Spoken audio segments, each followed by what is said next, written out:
Welcome. Good morning. It is October 22nd, 2013. As you all know, today is time. It's Tuesday, and it's time for live play League of Legends. Oops, my camera's tilted there.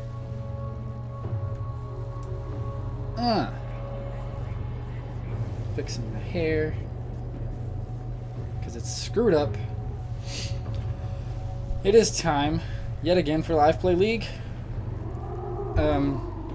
Yesterday we did a show learning the importance of farming, and today we're going to do another show to learn about the differences between solo queue and team queue, and why it's your different mindsets and things like that.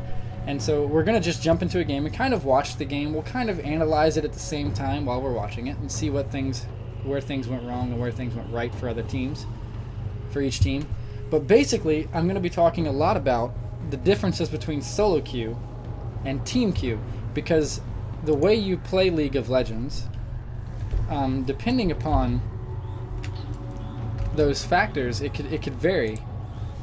The way you need to play can vary. And so here we're in a solo queue game. This is obviously a solo queue game because none of the teams have a tag on them. That's how you can tell if you're in a solo or a duo queue, or I mean a team queue. My keyboard is a little laggy right now, but it'll be okay. So basically, I'm going to turn this off. All this can go away. We'll just leave this on, I guess. Actually, I'll do that so that we can get more of the screen and just kind of watch the game. Now, some of you might be wondering, why are there actually, how's there differences in team queue and solo queue? Nice little dive. He really did. He's going to get out too. So why is there a difference between solo queue and duo queue? And is the difference all that much? I think we could have got out. Why is the difference all that much? Well, one, it depends upon the team that you're playing with, because if you have a team, like they say, I don't know if you've seen it lately, but there was a thing on League of Legends that said teamwork OP. I'm sure a lot of you have seen it. It's basically saying that, if you perform as a team, and instead of fighting, you're always going to get stuff done a lot easier, and you'll make better use of teamwork, and you'll win more matches. There's a reason for that. It's because when you team rank, or when you team queue, you have a synergy, because you know how everyone plays. You know how each player plays individually and separately. You know some of their strengths and some of their weaknesses. It's one of the reasons that when you first start out as a team, it's really, really hard. And most teams that start out get so discouraged at the fact that they're losing a lot of games that they end up disbanding. Unless they're like already friends or something like that. But I would say probably around 30 to 40% of teams who start out will disband within a month because of discouragement. Because they don't understand why they're losing matches, because they're a team. They've played together. They know each other. They play all the time. But the problems usually lie in the fact that most of those teams are solo queue players that tried to make a team. And when you play solo queue, you really play very differently. You don't do the same things that you would normally do in a team game. In a team game, it's very much different. There's a very much different mindset. In a team game, you focus more on objectives. You focus more on certain things that normally aren't really focused on in solo queue games. For example, the dragon in solo queue games can sometimes be taken at 15 minutes. We're at 15 minutes in this match, and dragon is actually already gone. So somebody did take dragon in this game. However, most games, dragon isn't taken for about 15 minutes, when in reality, dragon should be thought about 8 to 9 minutes in, because that's when it's really relevant. if you can push the dragon in about 8 to 9 minutes, that just means that dragon's going to spawn quicker next time it comes around, and hopefully your team can get it again. That's the objective of the dragon. You're supposed to try and get yourself that extra global gold. So why does that make a difference? Well, I mean, the dragon is worth 1,000. It's worth 1,000 gold. This is about to be a deal. Ooh, she tried though. Dragon is supposed to be about getting that extra 1,000 gold for your team, getting ahead, getting farther ahead than the other team, and keeping you in the know, basically. Because 90% of the time, if you're in a team game, most people who have taken dragon have warded dragon, kind of like this, except the whole river down here is warded. So like this is, it keeps you and your team in the know and ready for any type of fights that could break out or something like that. In solo queue, it doesn't work that way. It's much different. In solo queue, you don't look at the dragon as being very, very important. You kind of look at yourself as a player trying to lane and do well. And so now here's the big problems. When is it okay to think like a team in solo queue? It's not. It's actually not okay to think as a team. Now, the players who try to think as a team usually will end up screwing themselves in the end. Not because they're bad players, but because of the fact that they really don't know how other players play. If you notice, and here's the reason I say that. Like, think about it this way: when you see a team fight, break out in a solo queue game, it's usually very sloppy, very messy. And, you know, players are attacking different players, and some people think that they should target this person, some people think that they should target this person. And the reason is because there's no real shot caller. There's no real person who's saying, hey, attack this guy. Or, hey, attack this guy. This is who we attack next. This is who we attack first, blah, blah, blah. If you have a team, if you have a really good team, that team will know who to attack because one person on that team is considered the actual shot caller of the team. And they will say, this is who we're attacking. And none of the other players will deny that. And none of the other players will say, okay, no, but I think we should attack this guy. That doesn't work that way. If the team shot caller says, hey, attack this guy, then you attack this guy. There is no ifs, ands, or buts to that.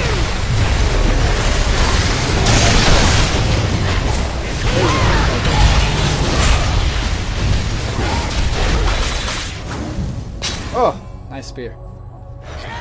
So, yeah, there is no ifs, ands, or buts. The shot caller will say, hey, we're attacking, for example, hey, we're hitting Lee Sin. Then we're going to hit Lee Sin. That's all there is to it. The team doesn't say, you know, maybe we should hit this guy, or maybe we should hit this guy. The team says, okay, Lee Sin. Bam. They focus Lee Sin. How many times have you seen in the LCS or in any other professional match where they just suddenly hit one guy and that guy is bursted down so quickly it's not even funny?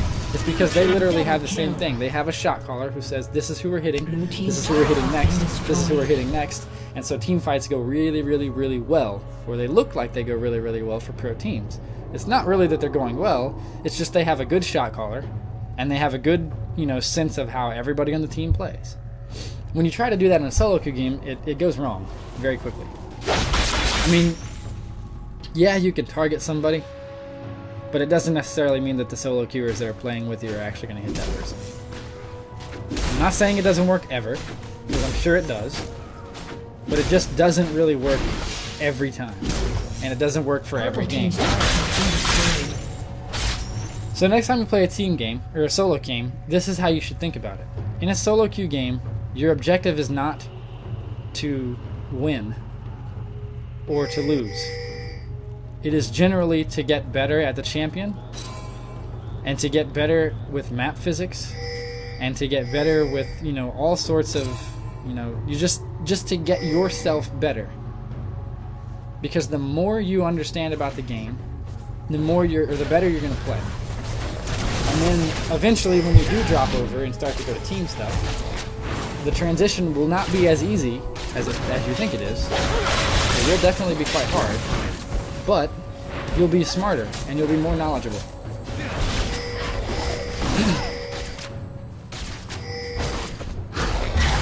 You'll know more about the game, That was a really good spear. You'll know more about the game. And you'll just play better. And so that right there is the differences, the hugest differences between Team Q and Solo Q. Blue team's turret has been destroyed. So the next time you try to think about making a team or joining a team, make sure you understand that you're going to fail at first. Blue team's turret You're not has going to been win at destroyed. first. There's absolutely no way to possibly start. I mean, it's not like you're going to create a team and because you're a team, you're just going to be so freaking good that you get like 50 wins in a row. It doesn't work that way. Yeah, you're a team and you play together a lot, but that doesn't necessarily mean that you are a good team. You might be a good player. You could have platinum in solo queue, but that doesn't mean you're going to win with that team.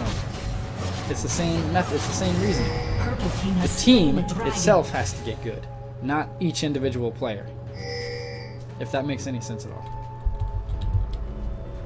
This match is actually really, really good. A lot of kills going to purple.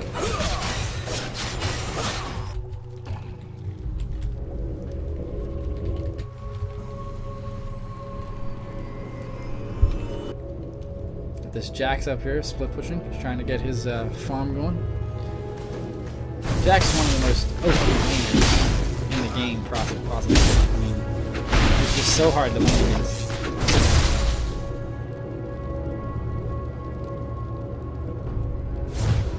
Purple team's turret has been destroyed.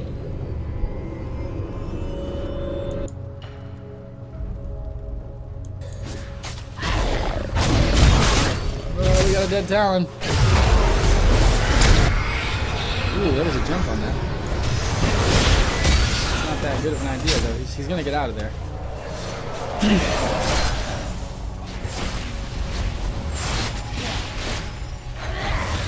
I love this.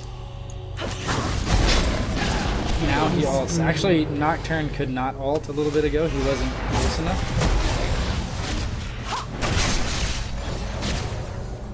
And that's not true either. He's lying.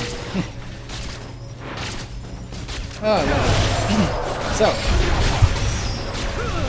now today's episode is really short. It's not going to be very good. I do want to mention a new format starting tomorrow. What I'm going to be doing is focusing on champions. So I'm going to do episodes now on all the different champions. And what I mean is I'm going to take each individual. Ooh, you got so broken with that spear. I'm going to look at each individual champion and kind of just be like, you know, give you tips and tricks on how to play this champion. And some maybe like some like combinations that you can try to use and things like that. While watching the game, I'm going to find the champion in the map. I'm not going to just pick a random not show you in the video. I'm going to show you a champion that's in a game. See this game.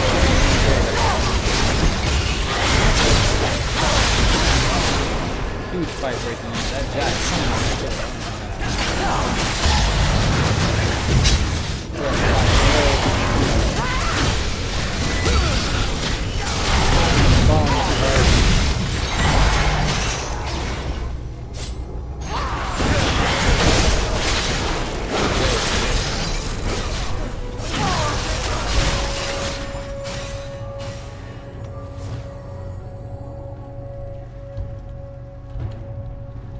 splitting up the party. Acquisitions Incorporated knows that that's a very bad idea. Ask Will Wheaton. So, anyways, I think today's episode is really, really short. As I said, it wasn't meant to be long. It was just kind of going over some differences between solo and Purple team's turret has been destroyed. like I said, starting tomorrow, I'm going to pick champions that are in games and kind of discuss good ways to play said champion and bad ways to play said champion. Basically giving you my information or my input on how I think some champions should be played and differences, you know, when to play her defensively, when to play her offensively, when to play, you know, kind of both. Because there are different methods. And actually, I'm sorry. I said this is gonna start tomorrow. I meant this is gonna start Monday. Next week when I start Live Play League. Because tomorrow, the episode I'm doing is gonna be called Champion Selection, and it's also gonna be another really short episode, just kind of to discuss how you should go about thinking about Champion Select. And there's not gonna be actually any video for that. We're just gonna kind of talk about Champion Selection. So, I thank you for watching today. The short episode that it was. Tomorrow, Champion Selection, we'll do Champion Selection, and the day after that is Thursday. Which, if you haven't seen my new page, Thursday Night Hearthstone is what I'll be doing. So Thursday night I will be playing Hearthstone. Friday night, when I get off of work, I think it's about 10 o'clock, 9:30, 10 o'clock is when I'll get off. I will be doing Amnesia, a Machine for Pigs, until 2 o'clock in the morning. So, 4 hours of Amnesia, Machine for Pigs. I'm looking forward to that. And that's pretty much all I have. Make sure you subscribe to my YouTube channel, Live Play Online. Subscribe to my Twitch channel, twitch.tv/liveplayonline. Give me some feedback. I'd love it. And I thank you guys for watching. Today was a really good talk. I'll tune in tomorrow, and you guys have fun.